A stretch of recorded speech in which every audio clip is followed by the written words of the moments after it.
ഒടുവിൽ ട്രംപ് മോദിയെ വിളിക്കുകയാണ്. ഗാസയിലെ ഇസ്രയേൽ ഹമാസ് യുദ്ധം അവസാനിപ്പിക്കാൻ അമേരിക്കൻ പ്രസിഡന്റ് ഡൊണാൾഡ് ട്രംപ് പ്രഖ്യാപിച്ച ബോർഡ് ഓഫ് പീസ് സമിതിയിലേക്ക് ഇന്ത്യക്ക് ക്ഷണം. യുദ്ധാനന്തര ഗാസയുടെ പുനർനിർമ്മാണത്തിലും ഭരണനിർവഹണത്തിലും ഭാരതത്തിന്റെ സാന്നിധ്യം ആവശ്യമാണ്. ട്രംപിന്റെ ഈ നീക്കം അത് ഉറപ്പാക്കുന്നതാണ്. പശ്ചിമേഷ്യൻ രാജ്യങ്ങളുമായും ഇസ്രയേലുമായും ഒരേപോലെ വളരെ ഗാഢമായ ഒരു ബന്ധം പുലർത്തുന്ന ഒരേ ഒരു രാജ്യം, അതാണ് നമ്മുടെ ഭാരതം. പ്രധാനമന്ത്രി നരേന്ദ്രമോദിയുടെ നയതന്ത്ര മികവിന് ഒരിക്കൽ കൂടി കയ്യടി. ആ മികവ് തന്നെയാണ് ഈ നേട്ടത്തിന് പിന്നിൽ എന്നാണ് വിലയിരുത്തൽ. യുദ്ധം ഒന്നിനും പരിഹാരമല്ല എന്നും സംഭാഷണത്തിലൂടെ പ്രശ്നങ്ങൾ തീർക്കണമെന്നുമുള്ള ഭാരതത്തിന്റെ വിശ്വമിത്ര നയം ഇത് ലോക രാജ്യങ്ങൾ അംഗീകരിച്ചിരിക്കുകയാണ്. വിശ്വമിത്ര നയം ഇന്ത്യയുടെ വിദേശ നയത്തിന്റെ ഒരു തന്ത്രപരമായ ചുവടുവയ്പ്പാണ്. അത് ലോകത്തൊരു പ്രധാന പങ്ക് വഹിക്കാൻ ഇന്ത്യയെ സഹായിക്കുന്നു. ഈ വരുന്ന കഴിഞ്ഞ വർഷങ്ങളിൽ അന്താരാഷ്ട്ര ബന്ധങ്ങളിൽ ഇന്ത്യ ശ്രദ്ധിച്ചാൽ നമുക്കറിയാം ഒരു പ്രധാന പങ്കാളിയാണ്. ആഗോളവേദിയിൽ നിർണായക പങ്ക് വഹിക്കുന്നതിനായി അതിന്റെ ചേരിചേരാ നിലപാട് ഉപേക്ഷിച്ചു. ഈ പരിവർത്തനത്തിന്റെ കാതൽ വിശ്വാമിത്ര നയമാണ്. രാമായണത്തിൽ വിശ്വാമിത്രൻ രാമലക്ഷ്മണന്മാരെ വഴി നടത്തി ബല അതിബല മന്ത്രങ്ങൾ ഉപദേശിച്ചു, താടകയെ വധിക്കാൻ പ്രേരിപ്പിച്ചു. അതുപോലെ ധർമ്മം, ജ്ഞാനം എന്നിവയുടെ അടിസ്ഥാനത്തിൽ ഇന്ത്യയെ ലോകത്ത് നയിക്കുക എന്നതും ഇതിന്റെ ഒരു സൂചനയായി വ്യാഖ്യാനിക്കുന്നുണ്ട്. ഇത് ഇന്ത്യയെ ആഗോള കാര്യങ്ങളിൽ മുൻപന്തിയിലേക്ക് എത്തിക്കാൻ ലക്ഷ്യമിട്ടുള്ള ഒരു തന്ത്രപരമായ സിദ്ധാന്തമാണ്. ജ്ഞാനത്തിനും ദീർഘവീക്ഷണത്തിനും പേരുകേട്ട പുരാതന ഇന്ത്യൻ ഋഷി വിശ്വാമിത്രന്റെ പേരിലുള്ള ഈ നയം ആഗോള അംഗീകാരത്തിനും സ്വാധീനത്തിനും വേണ്ടിയുള്ള ഇന്ത്യയുടെ അന്വേഷണത്തെ പ്രതിഫലിപ്പിക്കുന്ന ഒന്നാണ്. വിശ്വാമിത്ര നയത്തിന്റെ വേരുകൾ അത് ഇന്ത്യയുടെ പുരാതന സാംസ്കാരിക ദാർശനിക പൈതൃകത്തിൽ അധിഷ്ഠിതമാണ്. ആഗോള സമാധാനം, സ്ഥിരത, സഹകരണം ഇത് പ്രോത്സാഹിപ്പിക്കുന്നതിൽ രാജ്യത്തിന്റെ അതുല്യമായ പങ്കിനെ ഊന്നി പറയുന്നു. വിശ്വാമിത്ര നയം 5 പ്രധാന വസ്തുതകളിൽ അധിഷ്ഠിതമാണ്. 1, തന്ത്രപരമായ സ്വയംഭരണം. ഏതെങ്കിലും ഒരു ബ്ലോക്കുമായുള്ള സഖ്യം ഒഴിവാക്കിക്കൊണ്ട് അന്താരാഷ്ട്ര ബന്ധങ്ങളിൽ ഇന്ത്യ അതിന്റെ സ്വാതന്ത്ര്യം നിലനിർത്താൻ ശ്രമിക്കുന്നു. 2, സാമ്പത്തിക നയതന്ത്രം. പങ്കാളിത്തങ്ങൾ വളർത്തുക, ആഗോള വ്യാപാര ബന്ധങ്ങൾ ശക്തിപ്പെടുത്തുക, അതിന്റെ വളർന്നു വരുന്ന സാമ്പത്തിക ശക്തിയെ പ്രയോജനപ്പെടുത്തുക.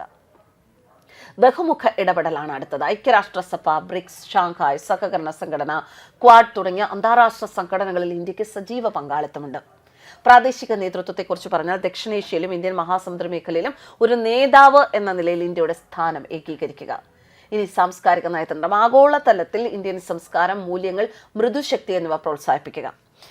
ഇന്ത്യൻ പ്രധാനമന്ത്രി നരേന്ദ്രമോദിയുടെ നയതന്ത്ര തരംഗങ്ങൾ ഏറെ ശ്രദ്ധേയമായ വർഷങ്ങളാണ് കടന്നുപോയത്. ദിവസങ്ങൾക്കുള്ളിൽ റഷ്യൻ പ്രസിഡന്റ് വ്ളാദിമിർ പുടിനെ ആലിംഗനം ചെയ്യുന്നതിൽ നിന്ന് ചൈനീസ് പ്രസിഡന്റ് ഷീ ജിൻപിങ്ങുമായി കൈ കുലുക്കുന്നതിലേക്ക് അദ്ദേഹം വളരെ ഈസി ആയിട്ടാണ് ചേഞ്ച് ആയത്. തുടർന്ന് ജർമ്മൻ ചാൻസലർ ഒലാഫ് ഷോൾസുമായി ഹസ്തദാനം നൽകുന്നു. നയതന്ത്ര ചടുലതയുടെ ശ്രദ്ധേയമായ പ്രകടനങ്ങളാണ് മോദിയിലൂടെ ഇന്ത്യ കണ്ടത്. ഇന്ത്യയുടെ തന്ത്രപരമായ വിദേശ നയ സമീപനത്തെ അടിവരയിടുന്നതാണ് ഈ ആക്ഷൻസ്. ഒന്നിലധികം ലോക നേതാക്കളുമായുള്ള സങ്കീർണമായ ബന്ധങ്ങളെ വളരെ സമർത്ഥമായി നയിക്കുന്ന ഒരു നേതാവാണ് നരേന്ദ്രമോദി. ഇറ്റലിയിൽ നടന്ന G7 ഉച്ചകോടി മോദിയുടെ സാന്നിധ്യം പാശ്ചാത്യ രാജ്യങ്ങളുമായുള്ള ഇന്ത്യയുടെ ബന്ധം ശക്തിപ്പെടുത്തുകയായിരുന്നു. ജനാധിപത്യ മൂല്യങ്ങളോടും ആഗോള സഹകരണത്തോടുമുള്ള ഇന്ത്യയുടെ പ്രതിബദ്ധത വീണ്ടും ഉറപ്പിച്ചു. ജൂലൈയിൽ മോദി പ്രസിഡന്റ് പുടിനുമായി കൂടിക്കാഴ്ച നടത്തി. ഉഭയകക്ഷി ബന്ധം ശക്തിപ്പെടുത്തി. റഷ്യയുമായുള്ള ഇന്ത്യയുടെ തന്ത്രപരമായ പങ്കാളിത്തം ശക്തിപ്പെടുത്തുകയും ചെയ്തു. ഉക്രൈൻ ഐക്യദാർഢ്യം. കീവിൽ പ്രസിഡന്റ് സെലൻസ്കിക്ക് മോദി പിന്തുണ അറിയിച്ചു. പരമാധികാരത്തിനും പ്രാദേശിക സമഗ്രതയ്ക്കും വേണ്ടിയുള്ള ഇന്ത്യയുടെ പ്രതിബദ്ധത ഇത് അടിവരയിടുന്നു. മോദി വിൽമിംഗ്ടണിൽ പ്രസിഡന്റ് ബൈഡനെ കണ്ടിരുന്നു. ജപ്പാനുമായും ഓസ്ട്രേലിയയുമായും ക്വാഡ് ഉച്ചകോടിയിൽ പങ്കെടുത്തിരുന്നു.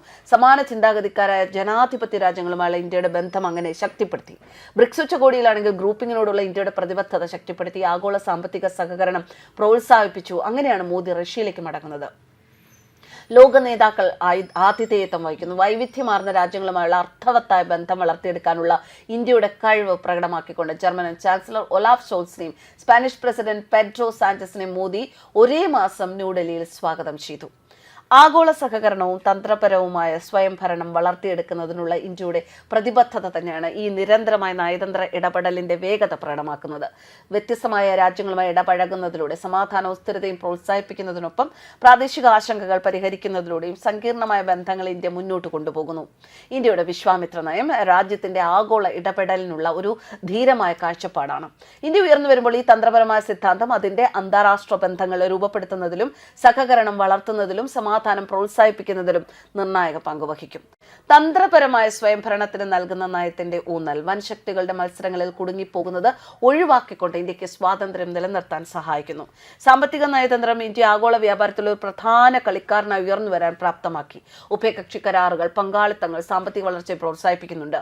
ബഹുമുഖ ഇടപെടൽ അന്താരാഷ്ട്ര സംഘടനകളിൽ ഇന്ത്യയുടെ സ്ഥാനം ഉറപ്പിക്കുകയും ആഗോള നേതൃത്വത്തിന് ഒരു വേദി നൽകുകയും ചെയ്തു. സ്ഥിരതയും സുരക്ഷയും പ്രോത്സാഹിപ്പിക്കുന്നതിലൂടെ ദക്ഷിണേഷ്യയിലും ഇന്ത്യൻ മഹാസമുദ്ര മേഖലയിലും ഇന്ത്യക്ക് അതിന്റെ സ്ഥാനം ഉറപ്പിക്കാൻ പ്രാദേശിക നേതൃത്വം പ്രാപ്തമാക്കി. സാംസ്കാരിക നയതന്ത്രം ആഗോളതലത്തിൽ ഇന്ത്യൻ സംസ്കാരം, മൂല്യങ്ങൾ, മൃദുശക്തി എന്നിവ പ്രോത്സാഹിപ്പിക്കുകയും ഊർജ്ജസ്വലമായ ജനാധിപത്യം എന്ന ഇന്ത്യയുടെ പ്രശസ്തി വർദ്ധിപ്പിക്കുകയും ചെയ്തു. ഇന്ത്യയുടെ വിശ്വാമിത്ര നയം സുപ്രധാന നാഴികക്കല്ലുകളാണ് കൈവരിച്ചത്. ഇത് ദൃശ്യപരത വർദ്ധിപ്പിച്ചു. G7, ബ്രിക്സ് തുടങ്ങിയ പ്രധാന അന്താരാഷ്ട്ര വേദികളിൽ ഇന്ത്യയുടെ പങ്കാളിത്തം അതിന്റെ ആഗോള പ്രൊഫൈൽ ഉയർത്താൻ കാരണമായി. പങ്കാളിത്തങ്ങളെയും ഇവിടെ വൈവിധ്യവൽക്കരിക്കുകയാണ് ഉണ്ടായത്. ഈ നയത്തിന് കീഴിൽ US, Russia, Germany, France, UK, Israel, Australia, Spain, Iran തുടങ്ങിയ രാജ്യങ്ങളുമായുള്ള ബന്ധം ഇന്ത്യ ശക്തിപ്പെടുത്തി. സങ്കീർണമായ ബന്ധങ്ങളിൽ സഞ്ചരിക്കാനുള്ള ഇന്ത്യയുടെ കഴിവ് പ്രകടമാക്കി. ഈ നയത്തിന് കീഴിൽ വിദേശ നിക്ഷേപം ആകർഷിച്ചു. രാജ്യത്തിന്റെ വളർച്ചയ്ക്ക് ആക്കം കൂട്ടുകയും ചെയ്തു. ഒരു രാജ്യവുമായും ഇന്ത്യക്ക് വലിയ സംഘർഷങ്ങളില്ല. തെക്ക് കിഴക്കൻ ഏഷ്യയുമായും ആഫ്രിക്കൻ രാജ്യങ്ങളുമായി ബന്ധം ശക്തിപ്പെടുത്തുന്നതിലൂടെ പ്രാദേശിക ഇടപെടൽ കൂടുതൽ ആഴത്തിലാക്കുക എന്നതാണ് വിശ്വാമിത്ര നയത്തിന്റെ ഭാവി നിർദ്ദേശങ്ങൾ. കൂടുതൽ സമഗ്രമായ സാമ്പത്തിക പങ്കാളിത്തങ്ങൾ വളർത്തിയെടുക്കുന്നതിലൂടെയും സാങ്കേതിക വിദ്യയിലും നവീകരണത്തിലും ശ്രദ്ധ കേന്ദ്രീകരിച്ചുകൊണ്ട് സാമ്പത്തിക സഹകരണം വർദ്ധിപ്പിക്കുന്നതിനും ഇത് സഹായിക്കും. ഇന്ത്യയുടെ വളരുന്ന സ്വാധീനം പ്രതിഫലിപ്പിക്കുന്നതിനായി അന്താരാഷ്ട്ര സ്ഥാപനങ്ങളുടെ പരിഷ്കരണം പിന്തുടരുന്നതിലൂടെ ആഗോള ഭരണ സംരംഭങ്ങളിലും ഇത് സഹായിക്കും. വിശ്വാമിത്ര നയം ശ്രദ്ധേയമായ വിജയങ്ങൾ നേടിയിട്ടുണ്ട്. അതിന്റെ സാധ്യതകൾ പൂർണ്ണമായി മനസ്സിലാക്കുന്നതിന് ഇന്ത്യ പ്രാദേശിക പിരിമുറുക്കങ്ങളെ അഭിസംബോധന ചെയ്യുകയും സാമ്പത്തിക സഹകരണം കൂടുതൽ ആഴത്തിലാക്കുകയും സങ്കീർണമായ ആഗോള ബന്ധങ്ങളിൽ തുടരുകയും വേണം. ഈ മേഖലകളെ അഭിസംബോധന ചെയ്യുന്നതിലൂടെ ഇന്ത്യക്ക് ആഗോള സ്വാധീനം കൂടുതൽ വർദ്ധിപ്പിക്കാനും അന്താരാഷ്ട്ര ബന്ധങ്ങളിൽ ഒരു പ്രധാന നേതാവ് എന്ന നിലയിൽ ഇന്ത്യയുടെ സ്ഥാനം ഉറപ്പിക്കാനും കഴിയും. ഈ നേട്ടങ്ങൾ ഇന്ത്യ കൈവരിച്ചതുകൊണ്ടാണ്, ഇന്ത്യയുടെ വിശ്വാമിത്ര പോളിസിയിലൂടെ ഇന്ത്യ അത് കൈവരിച്ചതുകൊണ്ട് തന്നെയാണ് ഇപ്പോൾ ട്രംപ് ഏറ്റവും ഒടുവിൽ താരിഫിന്റെ ആ ടെൻഷൻസിലൊക്കെ ഇന്ത്യ ഇത്രത്തോളം ബുദ്ധിമുട്ടിച്ചെങ്കിലും ഒരു നാണവുമില്ലാതെ ഇപ്പോൾ ഇന്ത്യയെ സമാധാന ശ്രമങ്ങൾക്കായി വിളിക്കുന്നത്. പക്ഷെ ഇപ്പോഴും ചോദ്യം, ട്രംപിന്റെ വിളിക്കു മുന്നിൽ നരേന്ദ്രമോദി കീഴടങ്ങുമോ, മോദി പോകുമോ എന്നതാണ്. News desk കർമ്മസ്.